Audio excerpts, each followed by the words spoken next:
This is the another problem of graphical problem of photoelectric effect.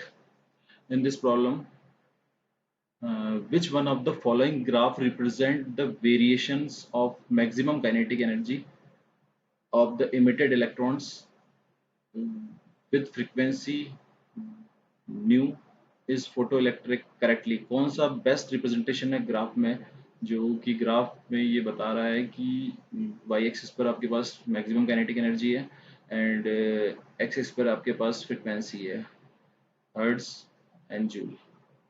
तो हम जानते हैं कि मेटल सरफेस पर, जो मेटल सरफेस होती है उस पर हम इंसिडेंट जो रेज होती है उसकी एनर्जी जो होती है वो एनर्जी कितनी होती है, एच न्यू।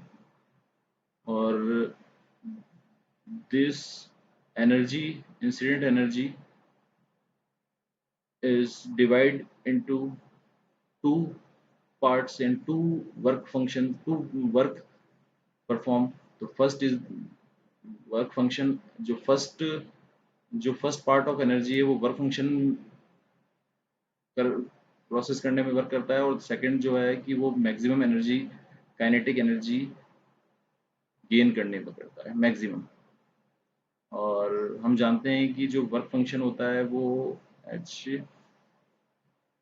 म्यू नॉट है, और this is the threshold frequency, this is the threshold frequency,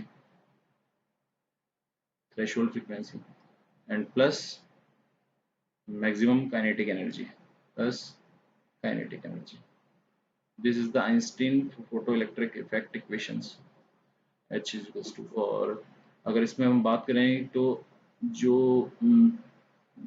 threshold frequency है, तो threshold frequency is the cut off frequency, minimum cut off frequency where electrons eject from, minimum cut off frequency where electrons eject from the metal surface, from metal surface. This is a rough function. This is the maximum kinetic energy. So threshold frequency mu naught is greater than of frequency. So threshold frequency is the minimum frequency at which electrons eject from the surface of metal. तो मतलब इस frequency के बाद, इस frequency से पहले भी electrons के पास एनर्जी नहीं रहेगी इस फ्रीक्वेंसी से पहले। तो हम जाते हैं यहाँ पे और एक फ्रीक्वेंसी ड्रॉ करते हैं। ये फ्रीक्वेंसी है आपके पास,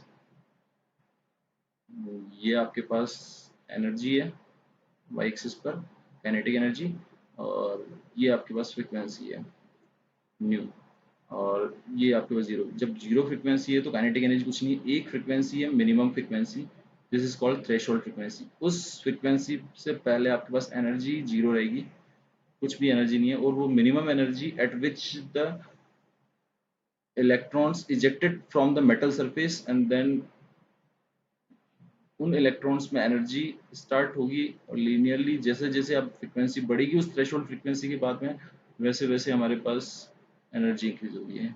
तो this is the perfect representation of the of the of the photoelectric effect equations, and this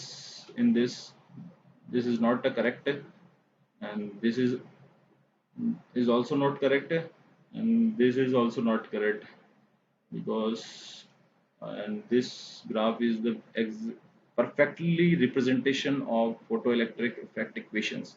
So this is the correct answer of given problem. Thank you for watching me. Good day.